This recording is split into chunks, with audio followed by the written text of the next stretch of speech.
Hi friends, आपल्या YouTube चॅनेलमध्ये तुमचं स्वागत आहे। बाहेर खूप जास्त कडक ऊन पडलेलं आहे, त्यामुळे आपण उन्हाळी पदार्थ बनवायला सुरुवात केलेली आहे। सर्वात आधी आपण पारंपरिक पद्धतीने सांडगे कसे बनवायचे हे पाहणार आहोत। त्यासाठी मी इथं अर्धा किलो उडीद डाळ, पावशर हरभरा डाळ व पावशर मूग डाळ घेतलेली आहे व 3 चमचे जिरे घेतलेले आहेत। हे सर्व आपल्याला एकत्र मिक्स करून मोठं भरडून घ्यायचं आहे। हे मी घरगुती चिक्कीमधूनच 6 नंबरच्या चाळणीने भरडून घेणार आहे। तुम्हाला शक्य असल्यास तुम्ही मिक्सरमध्ये सुद्धा मोठं बारीक करू शकता। 6 नंबरच्या चाळणीने मी हे दळून घेतलेलं आहे। आता ह्यासाठी लागणारे साहित्य आपण पाहणार आहोत। इथं मी 1 वाटी बारीक चिरून कोथिंबीर घेतलेली आहे, 2 चमचे पांढरे तीळ घेतलेले आहेत, चवीनुसार मीठ, 30 ते 40 लसूण पाकळ्या मोठ्या ठेचून घेतलेले आहेत, 1.5 चमचा लाल तिखट, 1 चमचा धन पावडर व 1 चमचा हिंग पावडर घेतलेला आहे। आता हे सर्व पदार्थ आपल्याला ह्या पिठामध्ये मिक्स करून घ्यायचे आहेत। हे सर्व आपण यामध्ये घालून आधी कोरडेच मिक्स करून घेणार आहे। तुम्ही जर आपल्या चॅनेलवरती नवीन असाल तर आपल्या व्हिडिओला लाईक, शेअर, सबस्क्राईब नक्की करा आणि बेल आयकॉन दाबायला विसरू नका, जेणेकरून आपले नवनवीन पदार्थ तुमच्यापर्यंत पोहोचतील आणि तुम्ही सुद्धा असे पदार्थ बनवू शकाल। हे सर्व आता मी मिक्स करून घेणार आहे एकसारखं आणि नंतर यामध्ये थोडं पाणी घालून आपल्याला हे मळून घ्यायचं आहे।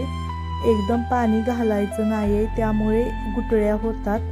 थोडं पाणी घालून आपण मिक्स करून बघत पाणी घालणार आहोत। हे मिश्रण आपल्याला जास्त घट्ट व जास्त पातळ मळायचं नाही, मीडियमच ठेवायचं आहे।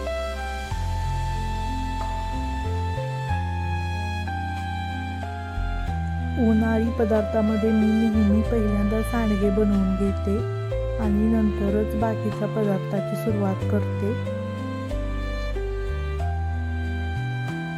अशा पद्धतीने जर तुम्ही सांडगे बनवले तर तुमची सुद्धा रेसिपी एकदम खमंग होईल, खूप छान सांडगे लागतात।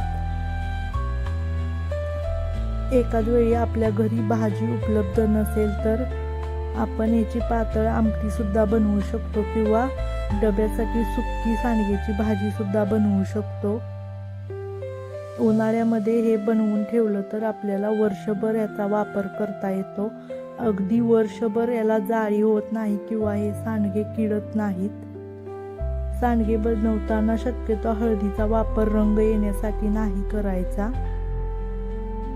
थोडे दिवस झाल्यावरती हळद वापरलेले सांडगे कडू लागायला लागतात। अशा पद्धतीने मी पीठ मळून घेतलेलं आहे व एका बाउलमध्ये काढलेलं आहे।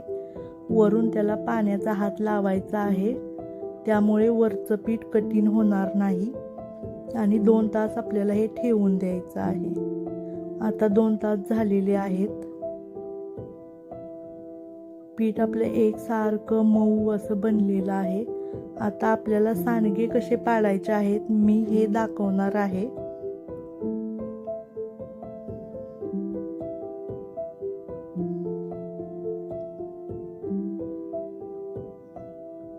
सांडगे पाडत असताना आधी हाताला थोडंसं पाणी लावून घ्यायचं आहे आणि हातात बसेल एवढं पीठ आपल्याला घ्यायचं आहे।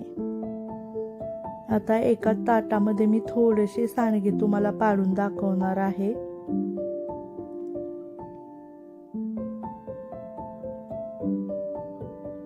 असेच अंगठ्याने हे छोटे सांडगे तोडायचे आहेत। तुम्हाला छोटे पाहिजे असेल तर छोट्या साईजचे पाडा, मोठे पाहिजे असेल तर थोडी मोठी साईज पाडली तरी चालेल। आमच्याकडे अशा पद्धतीने छोट्या साईजमध्येच ते पाडले जातात, कारण हे भाजीमध्ये शिजल्यानंतर मोठे दिसतात आणि छोटे पाडल्यावरती शिजायला सुद्धा सोपं जातं। मोठ्या सांडग्यांना शिजायला वेळ लागतो। अशा पद्धतीने आपल्याला सर्व सांडगे पाडून घ्यायचे आहेत। मी तुम्हाला थोडेसे सांडगे पाडून दाखवणार आहे व बाकीचे सांडगे इतर लोकांच्या मदतीने पाडून घेणार आहे।